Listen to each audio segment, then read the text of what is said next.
Okay, I can see a few more people arriving, but let's get started. Good afternoon, everyone. Welcome back to The Shed. I'm Maxine Ficara, I'm Praxis CEO, and it's my pleasure to welcome you to today's Shed Talk, where we're really looking forward to hearing from Matt Reed about building strategic, high-impact relationships between innovators and academic researchers. Before we begin, I know you're all Zoom experts now, of course, but a couple of housekeeping points. Now that we're starting, please keep your video and your sound turned off. You can send in your questions via the chat and Sean will queue you up appropriately. So please do include your name and organisation when you ask a question. That's always very helpful.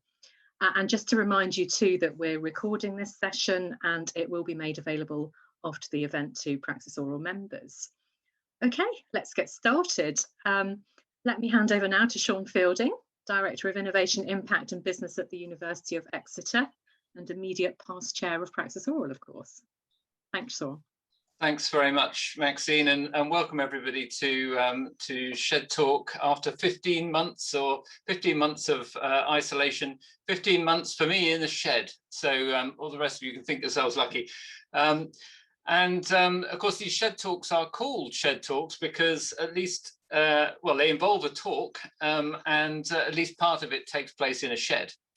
In this case, my shed here in Devon. And if you hear seagulls or birds or the primary school behind me kicking out their kids, then you'll know that I really am in a shed in the garden. And today we are going to have a shed talk with Matt Reed, who I should say Professor Matt Reed, who is going to talk to us today about how to build strategic partnerships, but from the point of view of industry, looking into universities. And Matt's got a technical background in chemistry, quantitative microscopy and data science. He's got an MBA. For many years has worked in industry R&D, both at Shell and at Unilever, and for quite a long time at Unilever R&D. In the course of that time, he's published scientific papers, filed patents, co-authored books, and co-founded three companies, what we might think of as spin-out companies based on intellectual property. And he's a fellow of the Royal Society of Arts as well. In his current role, he moved from Unilever to work for Liverpool on a project that he's developed called the Materials Innovation Factory, and I'm sure Matt will tell us a bit about that. And his role at the moment is to encourage, maintain and exploit strategic high-impact innovation partnerships between the University of Liverpool and other organisations. So he's highly qualified to be here in the shed today. So Matt, welcome to the shed. Right, thanks, Sean. Thanks for inviting me down to Devon to take part in this talk in your shed. I'm looking forward to it. Thank you. Fantastic. Unfortunately, the ice creams are no longer available from the shed, so you'll have to come down in person for that. Yeah. So let's kick off, Matt. So we're here today partly to talk about your new book, and I will just show everyone here the new book called the University Partnership Playbook, which is giving us ideas on how to build strategic research relationships. And I was curious about this because you and I have talked about building strategic partnerships for many years, and you've worked in large companies in these innovation roles. You've also worked in small startups. You've built links with universities all around the place. And you've ended up with this partnership with Liverpool, which is a kind of £100 million partnership between Liverpool, initially with Liverpool and Unilever, and then with others. I mean, surely that demonstrates, doesn't it, that all of this works really well. It's been a great success. All the businesses, the big researching businesses know how to do this stuff already. So why on earth did you think that the world needed a guide on how to work effectively with universities? Yeah, well, that's a good question. I mean, my own experience working for Unilever and Shell was that many of the people who'd been successful at partnering with universities kind of knew in their personal skill set how to do that, but it wasn't really generally well known how to do it. and that knowledge is quite volatile in most companies, I would say. So that in most companies there isn't really an equivalent of a tech transfer office, and there isn't an equivalent of a professional body like Praxis Oral. So I think that knowledge in big companies is quite fragile and quite volatile. I think what really normally happens is that individuals who've been doing PhD projects in companies with universities kind of get promoted, and they're given the task of saying, well, okay, we want to build a bigger partnership. And at that point, they realize that, doing a PhD project is not the same as building a bigger partnership. And then they start looking for help. And there are a couple of places they can look. They can look to the academic literature. There's huge amounts in the academic literature, kind of management literature. But most of those papers are difficult to find and difficult to read, because often there will be a theoretical component to that, which doesn't really help in the practicalities of what to do. Or there are kind of edited volumes of case studies on successful partnerships. And what they tend to do is kind of talk about the what, the when, and the why of those partnerships, but they don't generally address the how. So what we thought was missing was a cheap, plain English guide for practitioners. And that's what the playbook is about. So by construction, it's not academic. And one of our definitions of success is that the books, end up becoming well-thumbed working tools on the desks of people who are actually trying to do this in practice, and at the end up full of annotations and highlights. So that's very much the emphasis. Not an academic book. It's helping people, basically in the position I was in a company, over the last 20 odd years, trying to figure out how the heck to get value out of universities, because the prize is great. Universities are full of great people. There's a lot of stuff going on, but figuring out how to do that's really the aim of the playbook. Yeah. So and was it only £15 because you're kind of cheap-minded? Yeah. So you were the target audience. So you thought £15 was the amount that you would be prepared to pay? Yeah, roughly. Yeah. Okay, well that's really helpful. And it's really useful to have your perspective on those people in those roles, in what you might think of as well-resourced and large organizations, actually feeling a bit lonely and without access to information. So how did you go about kind of pulling together all these ideas for the book in the first place? What was your process? Were there other people in Unilever feeling a bit like you? Yeah, so I'd had quite a bit of experience in Shell and in Unilever, working with universities in the UK, the Netherlands and Sweden, trying to do something bigger than an individual project. So I had quite a lot of experience myself. But the kernel of the book was pulled together when I was working as an open innovation director at Unilever. And in particular, I was heavily involved in setting up the partnership with the University of Liverpool. But that was part of a broader innovation ecosystem strategy. So it wasn't just one thing, it was kind of trying to build a whole set of partnerships at the same time. And really the problems I faced were prompts for many of the ideas that we tried to address in the book. For a long time, I've liked this idea, Donald Schoen's idea of a reflective practitioner. People who are kind of actively doing stuff and then trying to reflect on that and learn from that and make something of that. And this playbook, or the kernel of it, is an example of that. So I was trying to figure out how to do things, and then figuring out how we could make some more generic frameworks to help me, use that, and then find good things in the literature. So by about 2016, I helped bring together a workshop of other people in Unilever who very similar positions with similar jobs with strategic academic partners in UK, the Netherlands, China, India, and elsewhere in Europe. So after that, I thought, well, actually, given we've created that material and the ideas, we should bring it together in a handbook. So I worked with a long-term collaborator, Dr Joss Langford, to do that. And that was originally put together as a Unilever handbook. What we've done in the last 2 years is extract that from Unilever, got the copyright from Unilever. And Joss and I have kind of developed it and expanded it. And what Joss has brought is kind of experience as an SME. So he's a CTO of an SME working with the university. So he's built a very successful partnership with Exeter, actually, called Activity Informatics, where it's a blend of what his company can do and what the university can do as an offering for people who want to use wearable sensors in kind of research and clinical trials. So there's quite a bit there. So it's not just about how big companies work with universities, it's also some of that experience. So again, I guess the audience were people like Joss and I, commercial R&D managers, and so that was the original intent. And then we had feedback on that original material, and the idea was, look, there was benefit in there for other audiences, so MBA students or perhaps people who are procurement professionals in companies, maybe university academics and people in TTO. So that was kind of, we tried to round it out a little bit, make it a bit more generic than just Unilever. Yeah, and I think it's interesting what you said about bringing people together from all who are engaging with organizations in different countries as well. So what you're describing is not just a UK approach, it's it's kind of something that might work across the world. Yeah, so Unilever had a strategy which they call the Science Grid, and they moved to about 15 really strategic partnerships to try to move from having very large number of transactional projects to a much smaller number of much more significant partnerships.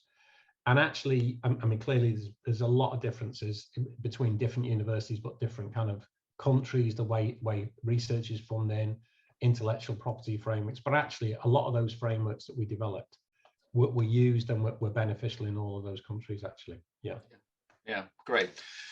Okay, so we'll move on to the detail of your hints and tips coming out of the guide in a minute. But there's also another part of this, which is why, well, firstly, why do you think it's important that we get this right?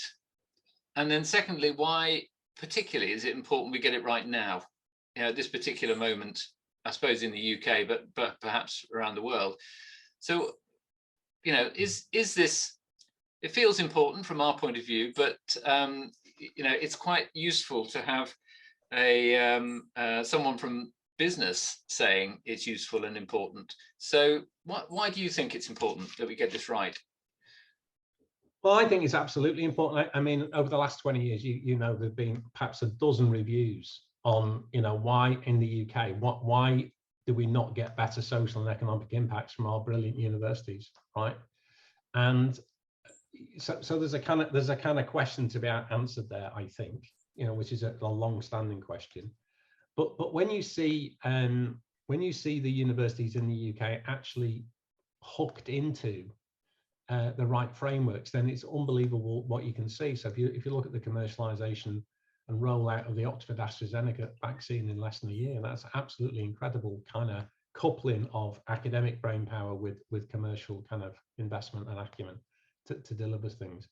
And so for me, I think I have a nagging feeling that there must be a better way for us to do this, that there's things to be done. In terms of why now, I think the challenges that the UK faces caused by Brexit, by COVID, backdrop of a climate crisis, I don't think we've got the luxury of getting it wrong. And I think it's about time we kind of figured out how we could couple our academic brainpower as a country into the challenges that we've got as a society, and I think that is the prize, that's the thing to be driving for. Yeah, I think that's a really important phrase. Not having the luxury to get it wrong, is I think a pretty useful way of looking at this now. So just thinking about some of the things in the book then, one of the early chapters is about cultures.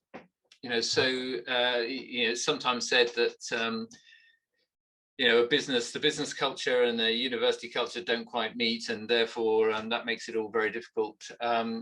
You actually described, you used the metaphor of an iceberg for universities and for businesses. Can you give us an insight into your thinking on that? Yeah. So I think, much of what this is about, I think, is about culture. I think that there's a danger that you say, well, there's a kind of common culture amongst universities and a common culture amongst companies, and that isn't true. So if you work for different companies, they have their own different corporate culture. I think most universities have slightly different corporate culture. But if you zoom back a bit and say, well, there's clearly a bigger distinction between cultures of universities and companies. And I think that, unless you address that, I think you get real problems. So I think it's not to say that that's a problem or that there's anything wrong with that. There's good reasons why they have different cultures. It's just about thinking about how to address it and work around that. The image of the iceberg was really, it was me trying to figure out what did I think. So based on what I worked with university, what was my image, my mental image of the university, and it was that it's this huge thing, but you only actually see from the outside. So if you're a boat traveling along towards an iceberg, you see 1/10 of what's going on, and that's what it feels like approaching many universities. So you got the stuff above the water, which is the kind of corporate leadership of the university. It's easy to see what that looks like. And that's often built around strategic kind of ideas and executional capacity. But as an innovator, most of the value of me working with the university is the 9/10 hidden under the water, which is much more difficult to kind of access. So that was part of what that visual metaphor was about. But the other interesting thing is the kind of in companies that you know, many companies find organizational means to couple their kind of strategic endeavor and how things work in the company. And the best companies create a kind of top to bottom alignment of values and ways of working. Most universities don't look like that. I think that when you get kind of below the water, you find that individual researchers are much more likely to identify themselves first with their discipline or subject specialism or their department than the kind of university strategy. So it's to say, well, look, when you're approaching the university, you've got to keep your eye on two things: what's above and below the water. Both are equally important, but the way you approach both of them is slightly different. And so having worked for a university for a couple of years, I'd say that picture hasn't changed a lot. I just have a better insight from inside the university why it looks like that, I think, rather than from the outside. Yeah. And do you think that with businesses, that iceberg, it's a little bit higher out of the water, do you think? Or is it the same, but there's a different kind of set of things under the water in businesses? No, I think it's less about the iceberg. It's much more a tree, right? So you know, you don't last very long in big corporations if you're off rowing your own boat. You know, you tend to be highly aligned with the kind of big strategic priorities. And so that kind of top-down leadership tends to, in different ways in different companies, but tends to come through much more cleanly, I think, to let the kind of level of where I was in the organization at R&D director level. Yeah. So I just think that they're kind of different, the different structures. So if I was to draw a picture of a company, it would be a tree-like structure rather than an iceberg, I think. Yeah, really interesting. Okay, so let's get into some detail. In the book, there are you've come up with quite a few frameworks as to how you can think about things. Yeah. And some of them, when you look at them, you think, well, that's obvious, isn't it? Until you realise that it's generally not obvious. These things, you know, it's there in sort of tacit knowledge, but you only kind of partially glimpse some of it every now and then. So what you've done is tried to codify some of those bits of thinking. So I mean, there must be a dozen or so of frameworks set out in the book, but if you had to choose a couple of those really important ones for people to start with, to sort of shape their thinking, where would you start? Where would you ask people to start? Yeah, so I think there's two that I'm going to use to illustrate things, and both of them, the reason I've chosen both of them is these were deliberately articulated for commercial innovators. So these are aids to people who are outside the university looking in and trying to work out how to figure out what kind of projects they could do with the university, and secondly, how to justify being involved in university projects to the finance team that they work with as an R&D professional. All right, and those two things from a commercial point of view are really important. So one we call a quadrant model. I'll show you a picture of that and talk through in a minute. And second is a very simple, it's the most incredibly simple calculation that we could find in Unilever to convince the finance folks that this was not a crazy idea working in partnerships with universities. So they're the two I would kind of highlight, and I've just got a couple of pictures I'll share just to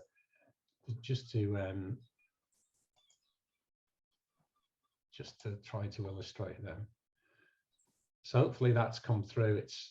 This is what we call the quadrant model. So what I tried to do, my experience was that were thousands of projects that Unilever did with universities all over the world, and you couldn't figure out what was going on, right? So for example, for most PhD studentships, there were only 3 people in the world who understood what they were about: the student, the academic supervisor, and the company supervisor, and that was it. But you didn't know where they fitted in. So this was my attempt to kind of figure out my view from outside, saying, well, what kind of projects can universities do with companies without the university having to change their business model, right, based on what they already do. So on the x-axis is really the level of ambition for the kind of project that you want to do. And the y-axis is the type of asset that you're accessing within the university. And we just split them into 2. So you've got state-of-the-art stuff that is already known about, and next generation in terms of ambition. And then the 2 types of asset, crudely speaking, are knowledge and capability. So knowledge is what's in people's heads, and capability is what is in people's heads, coupled with the kind of equipment and facilities and stuff that you've got in a university. So if you go through each of those, so if you start at the top left corner, if you are using a capability that already exists and it's state of the art and you're basically turning a handle, that's a service activity, right? And that is really valuable to companies. So most universities kind of don't like that, don't like the idea they're doing service, but we found that quite a lot of universities already had set up some kind of service activity within the university just to manage the kind of research that they already did. And so accessing that was a very good way for a company to benefit from what was going on in the university. The one below that is consulting, so that's state-of-the-art knowledge. So the way I used to put it, I've got a stupid idea and I go and ask the university to tell me how stupid that is and if they could come up with a better idea. It's relatively short and simple, it's relatively cost effective, and it's a great way to figure out whether the university team are worth working with and what they do and what they know. Then on the right hand column you've got next generation knowledge, which is really contract discovery. So that's fully funded postdocs or PhD studentships, that kind of thing. You're going to create new IP and you're going to figure out how to split their IP or use it or access it. And then the top right hand corner is next generation capability. So this is really where you get the kind of strategic opportunity, where you say, well, let's create something together that doesn't exist, but which is really going to stretch what both the company and the university can do. And so, you know, one of the examples of that is the materials innovation factory that we built. So that was kind of really stretching it, where you get a real significant co-investment. So that's the first tool, and that was just a way for me to make sense of the different ways I might work with the university. And it's by no means exhaustive, but it kind of makes it, you know, crunches down and breaks it into a couple of blocks. And that every time, interestingly, every time I showed that to people from universities, they took the phone out and took a picture of it. So somehow or other, I thought that was kind of doing something for them as well. The next example, if I can get it working, is to try to, so as I said, this is the simplest equation that we could get to. What we're trying to do for the company is say, if you want to go into a project that a kind of a grant funded or a consortium project, how do you quantify the benefit to the company? So what we wanted to do is to use this simple idea of incremental R&D benefit. So what is the amount of money that's been spent on an R&D project which is directly relevant to your company, where that money comes from somewhere other than the company? Yeah. So not the amount of money that comes into the company from an Innovate UK grant, but the amount of money that's spent on the project relevant to you. And most of that money might come from a grant from the government, but it might actually be work that other people in the consortium are doing. Right? So basically you look at the project's total project size, you take away the amount that you're contributing in cash or in kind. What you're left with is the kind of is the total size of that new activity, and you multiply it by the fraction of that activity that is actually aligned to what you want to do. And so you get this very simple number. And then, and we found that was incredibly useful, that. So in Unilever, we were able to start reporting not only the spend that Unilever made on its R&D in-house, but also the incremental R&D benefit, the amount that it benefited from other people's investments. And so that became acceptable to, I work with a member of the finance team, a guy called Jeroen Oostenank, And he and I basically simplified this to the point where it was completely acceptable at senior R&D and senior finance function level. This was the way to measure it. And then we had this kind of twist on it, which is just a leverage, which is a multiplier effect. So for each pound invested by the company, what was the incremental R&D benefit in pounds that you got from that project? So they're just two simple examples, and you know, they're deliberately designed to be just useful things to use. So it's not complicated theory, it's not a complicated framework, it's just something you can use quickly and figure out where you go in and where you might go.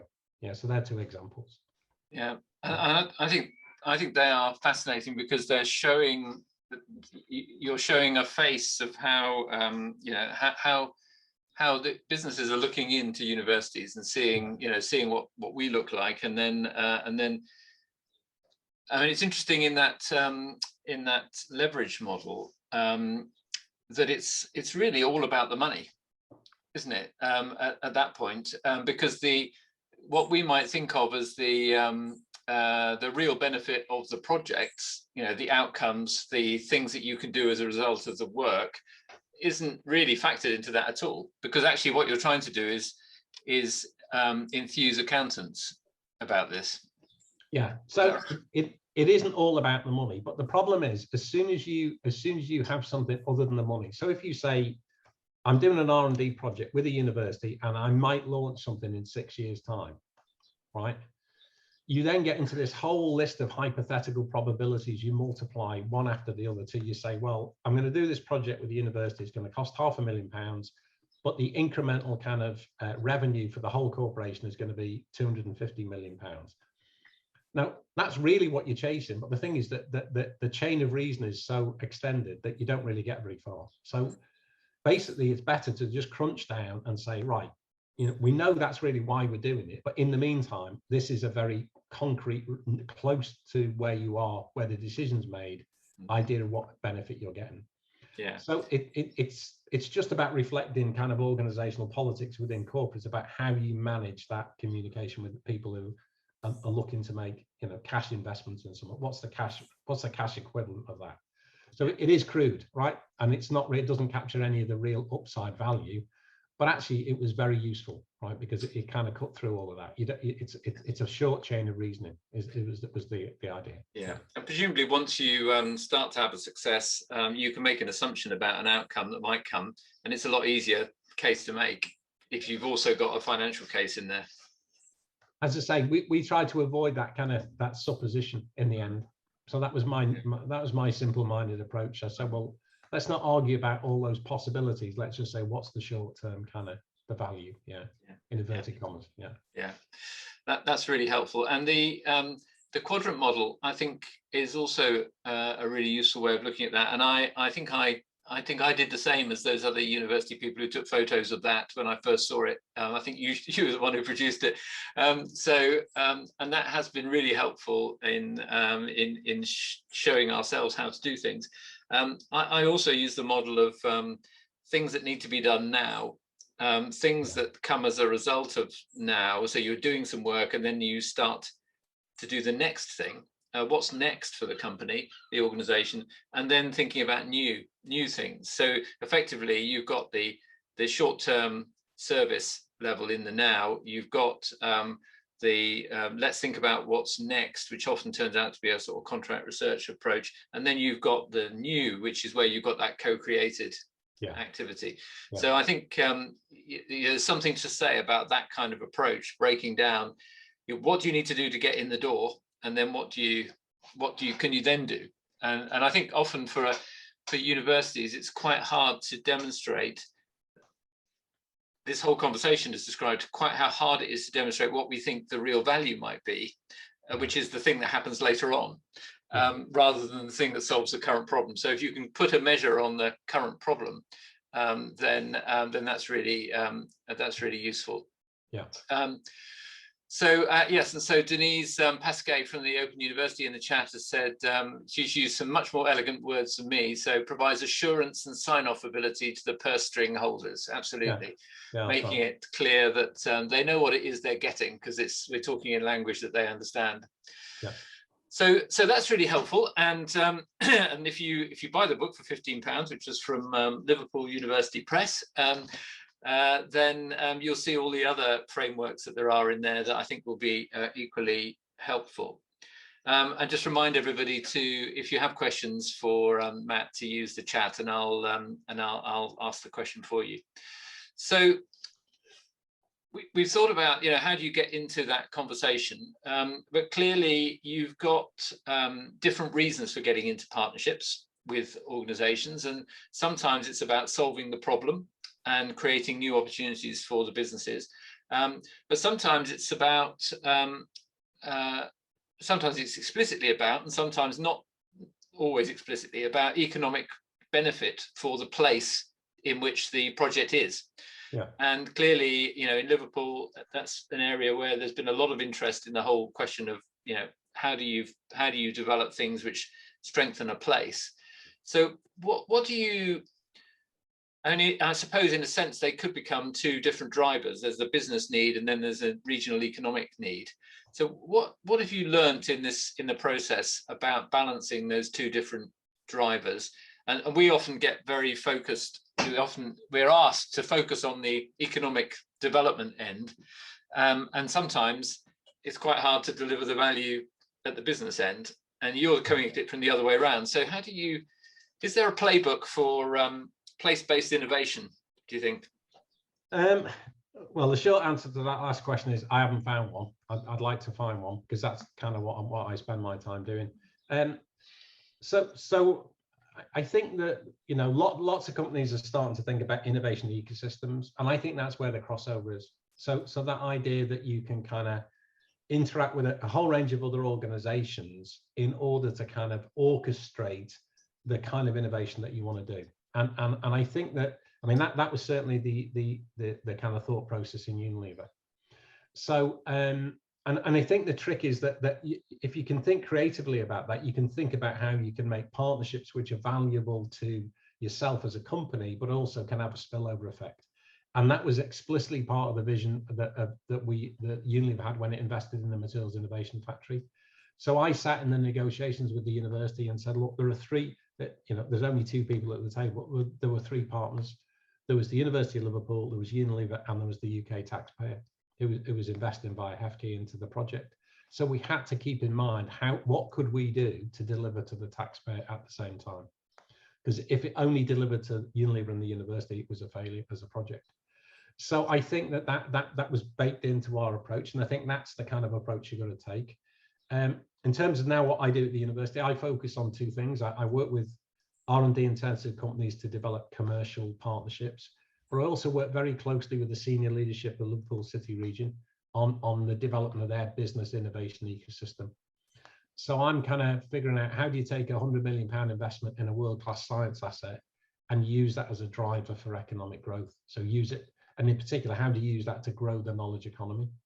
And I think that's the challenge for universities. So for me, there's kind of two approaches. One is that you support existing businesses, and universities can do that in lots of ways. But then secondly, how do you make a more strategic, increase in the knowledge economy? And that's where I've got to now with Liverpool City region, the kind of work I'm doing with them. So I think in Liverpool, I think knowledge economy is about 20% of the economy. The question is, how do we get it to 40%?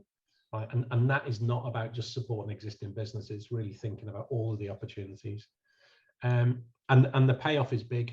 So there's a great paper by an economist at Barclay called Enrico Moretti, called Local Multipliers.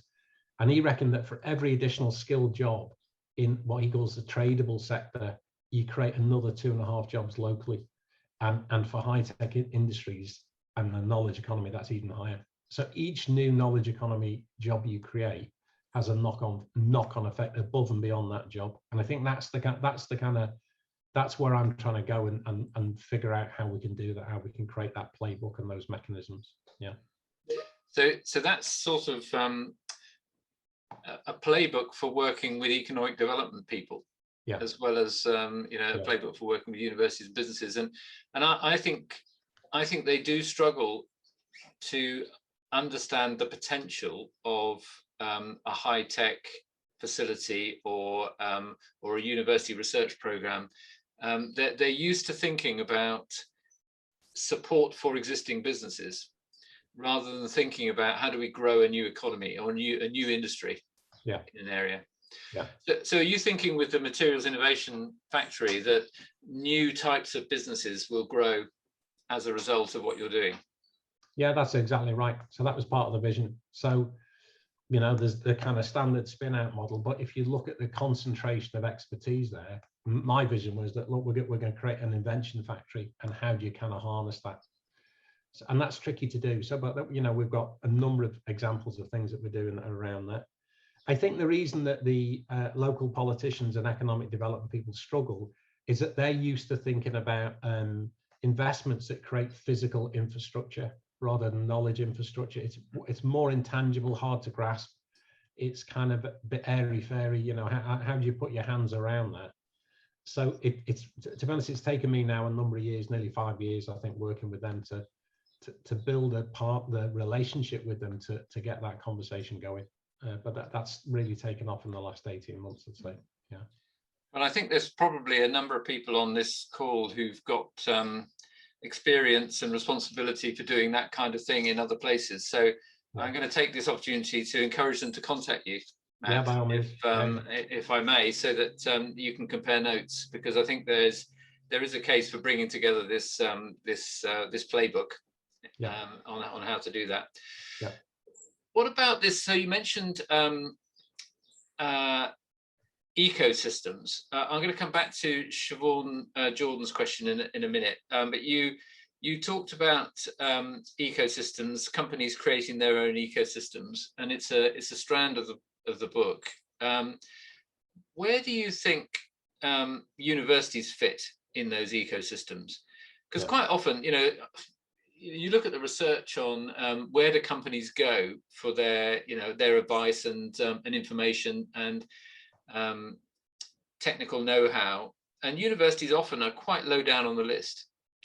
So where do you think, first of all, where do you think universities fit, and then how do you think universities can make themselves appear more in the more attractive quadrant, I suppose, so that businesses come to them more?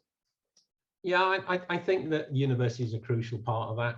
So I think that the mission of universities to educate people and to develop knowledge, that there are no other organizations who have that mission. So and that's I think the source of much of the potential value in the knowledge economy, is that as the source. Which isn't to say that they are the only people who are important, but I think they have a unique role to play. And I think in creating value and prosperity from the knowledge economy. I think what people don't understand who are outside the university, people just don't understand universities, right? They don't understand. So they kind of understand teaching, but they don't understand research. They don't understand what the deal is. Why do they get money for doing what they're doing? What is the output that they get? So I think universities could communicate that better.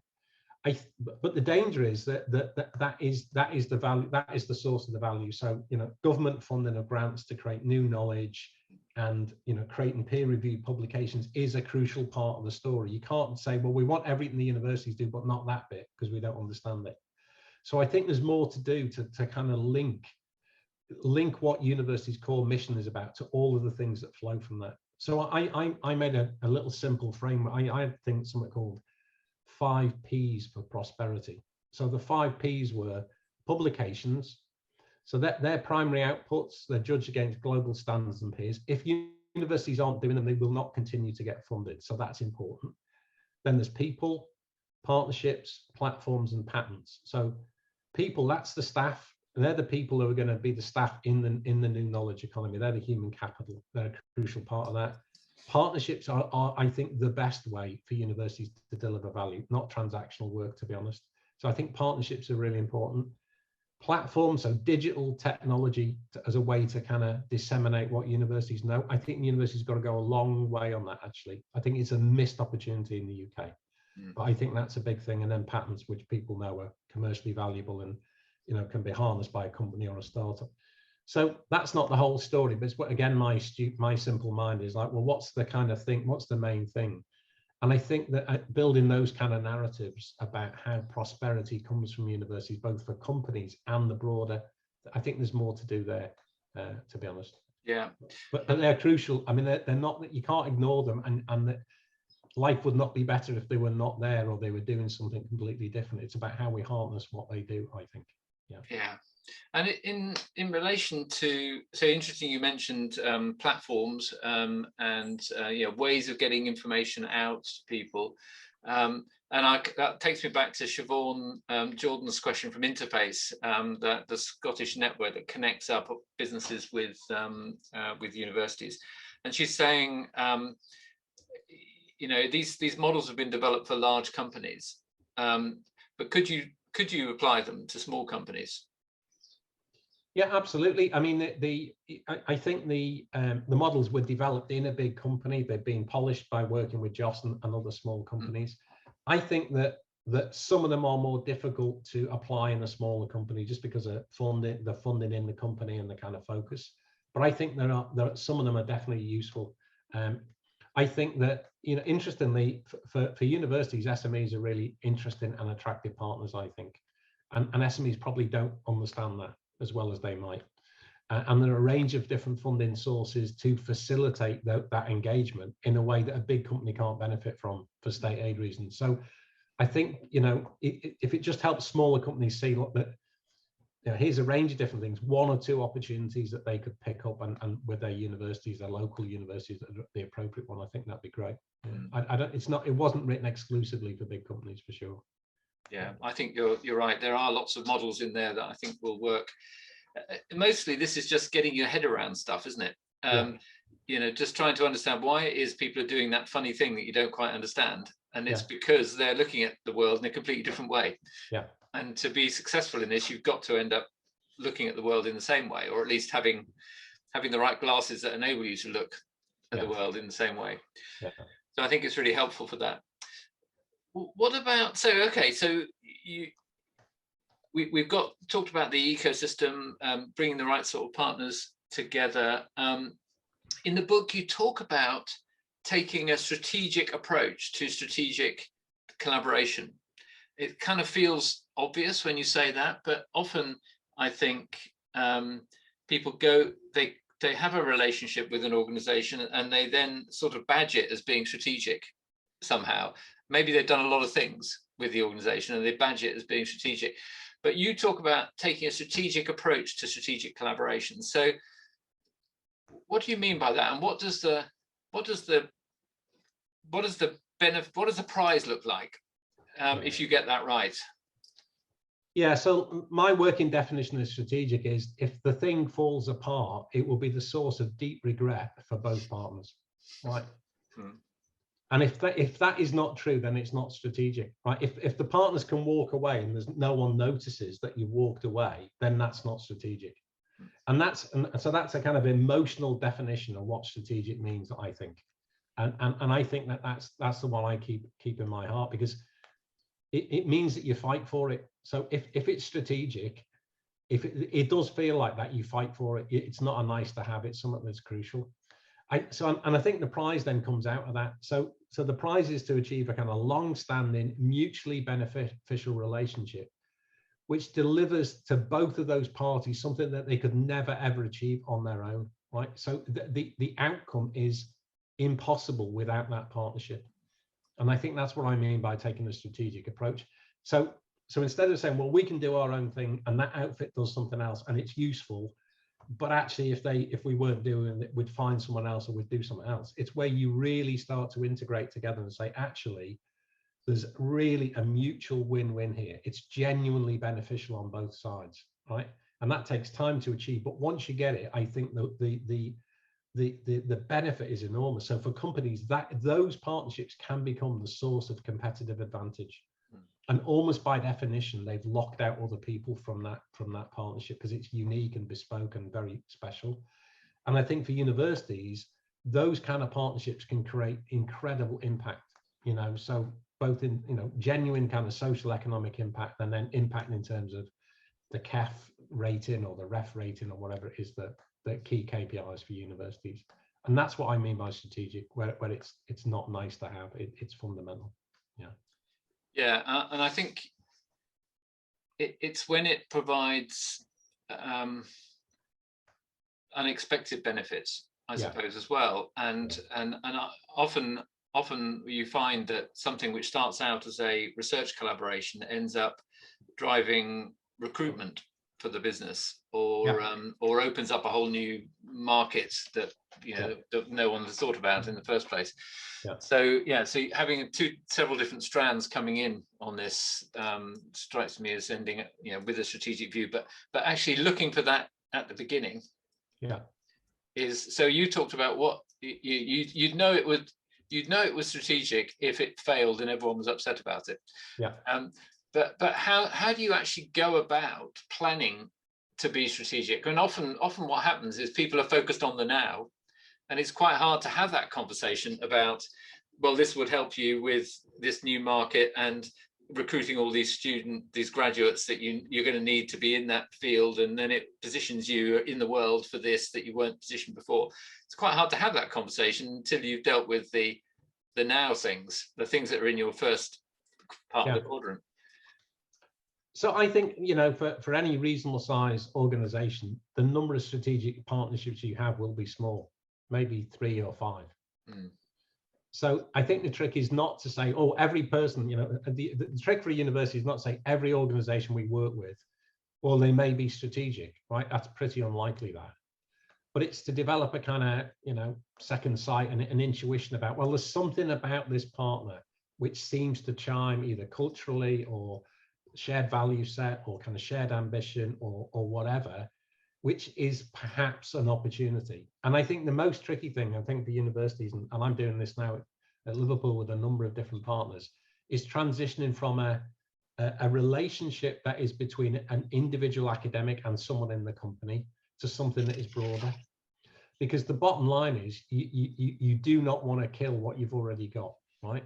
So you've got to kind of keep your eye on, well, we've got this great thing, we don't want to ruin that, but how do we explore then tentatively how to make it deeper and broader so that it has a wider impact? And I'm now involved in about 3 of those projects, and they are sensitive. It's all about how you bring the people together and how you think about where you're going to go.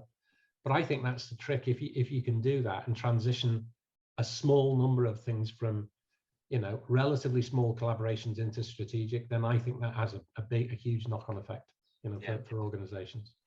I bet you're struggling with keeping the number down to 3 or 4 at Liverpool, aren't you? Well, I've got a portfolio actually, and so I kind of spin plates all the time with different people, and some things you've got to be patient as well. So some things you look, well, that's going to go great, and it takes a bit longer, or that thing didn't look so promising, but it actually gets bigger. So I mean, but really big strategic partnerships that you're going to have a small number, I think. Yeah.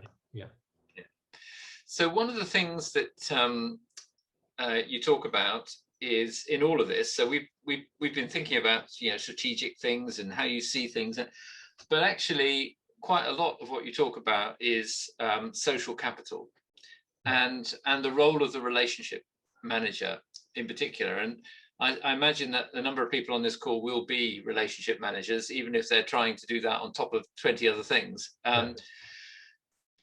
What do you have top tips for relationship managers? How can they be most successful in their jobs? How can they stop doing the 100 things that they don't need to do to focus on the 3 things that they do? So for me, I think that great relationship managers kind of instinctively understand that how they create value is to bring and exploit their own personality, skills, experiences, and networks. It's about what they've got as a human being. I think actually that's really important. But that's only part of it. The other part is understanding that regardless of all those organizational structure things and projects, in the end, they've got to work with people, and innovation happens through people and through building those trusted networks. And I think it's having that confidence to understand both sides of that equation. In terms of tips, I go back to this thing, Donald Shern's idea of a reflective practitioner, and he had 2 things. One was reflection in action, and the other one was reflection on action. And so at the start of your career, I think it's mainly reflection on action. So you do something, and then how did that go? Could have done things differently. What effect did that conversation have on that other person? What general framework can I? So it's really making sense of what you've done. And many of the tools in this playbook actually come from that type of reflection. And over time, through experience, you use more of the reflection in action. And that's the sign of a kind of high professional competence. So it's spontaneous and intuitive use of an approach. So you haven't really done it before, but you think at the moment, thinking on your feet, and you get it right. So I think that's when you've achieved that level of kind of competence. And I think that all of us do that all the time. So I'll give an example. I recently had about an hour-long conversation with colleagues at the University of Liverpool, and it went absolutely nowhere, right? The conversation went nowhere. And so at the end of it, I felt, we've definitely not communicated there. So kind of over the weekend, I was trying to figure out what had gone wrong, and I realized that why we weren't communicating. So on the Monday, I emailed that person and said, look, we should have a follow-up because we weren't talking the same language there. And I sent her a framework that I thought tried to explain why we weren't talking. And then we had another conversation. We ended up being aligned around it. So that's an example of that reflection, on action. So we had the conversation, didn't go anywhere. And actually the core, I think, of what being a relationship manager is constantly be doing that with all the people that you're working with in the partner organization. And so, just a couple of examples. When I was building the partnership with the University of Liverpool around the Materials Innovation Factory, I realized inadvertently I threw a couple of grenades into the university, and I didn't realize I'd done that. So it was me not doing a very good job of that. And it took me after I did the first one and realized the effect, the second time I was much more careful in how I broached things and did things. But, I think that's how you learn and reflecting on that. Yeah. Well, and I think the best relationship managers, they know the partner really well, don't they? They understand what drives them, and that's a challenge. And when you think about some of the the first organizations that got into collaboration with universities were probably the pharmaceutical companies, early days, and they're the ones that still know us better than we know ourselves. They spend time looking at the papers. They understand who the key players are in the sector, and they do know who who to go to, and that's it's a developed skill that they're using, and the best of our teams that do that kind of thing, are try and do the same thing, but it takes a lot of time and a lot of energy, and as you say, a lot of reflection to get it right, I think. So we're coming towards the end of this now, and I a couple of questions for you just to reflect on in terms of the overall picture here. So a lot of us will have heard the message that in order to work more effectively with businesses, universities have got to become like businesses. And I'd be interested in your view on that. I think you hinted at a slightly different view to that earlier on. But we get that kind of drummed into us. We've got to be more business-like. We've got to be more more like a business. Do you think that's true? No, I don't. No. So, if a university looked like a business, then there'd be no value in a business working with the university, in my opinion. I think it's the difference which makes a difference. So I think but I do think what's important is that universities need to be very clear-headed about what is different about them and the other organization that they're partnering with. And so when you are really clear about the differences, you can start to make a working translational interface between what you do and what the other organization does. So I think that in trying to emulate businesses, be more business-like, doesn't work. I would say that I think but when you're working with a business, I think at the interface, you have to look business-like. And so I think that there's two tricks there. So one is to focus when talking about those kind of projects on those kind of journalist questions: what, why, when, where, who, how, what is going to be done concretely. And the second thing is hide the wiring diagram of the university. Your partner does not need to know about schools, faculties, cost oversight groups, full economic costing and the rest of it. They want to understand the project proposal, who is going to lead it, how it's going to deliver it, and when is it going to be finished. I mean, so I think that is the trick of the TTO and that translational piece. The rest of the university gets on and does its great stuff, but at the interface, you make it feel more business-like, and that's the only extent I think that universities need to get right from the business point of view. The rest of it, you know, it will destroy value in the university sector if they became more business-like, in my opinion. Yeah. And, you know, and that's based on experience. That, yeah. Well, that's really useful to know. About a call to us to become business-like at the interface, and how we present ourselves, and I think that's true. Yeah. So actually, what you've presented is a really useful set of tools for businesses to think about when they are engaging with universities. Yeah. So is this now a really easy guide for university people to take and say, well, let's just use these if this is what business thinks about us, well, maybe we should just use the same tools to go and engage with the businesses. This is our playbook for university business partnerships. Is we should use this book. We should use Matt's book because it's he's an insider and it tells us all what to do. Do you think that's right? I don't think it's 100% right now, to be honest. So I think universities could use most of the tools, or actually mirror image versions of those tools, because I think the tools focus on the core challenges that you have when you work with a university and a company work together.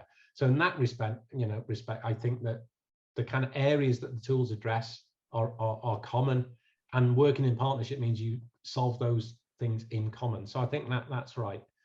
I think the only thought for me is that, you know, with those tools is that the partnerships are never 100% done, right? So just when you thought everything was going great, something will change in one or both of the partners.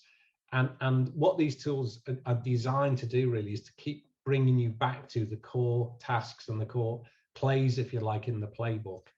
To, you know, so as things change, you kind of come back to them and say, okay, what we're going to do about that. So I think in that respect, they are useful.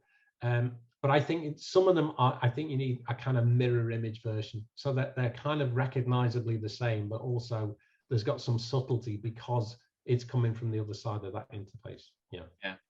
So that's probably a challenge to our community, to take Matt's book and write a new version, and Matt will take only 50% of the royalties.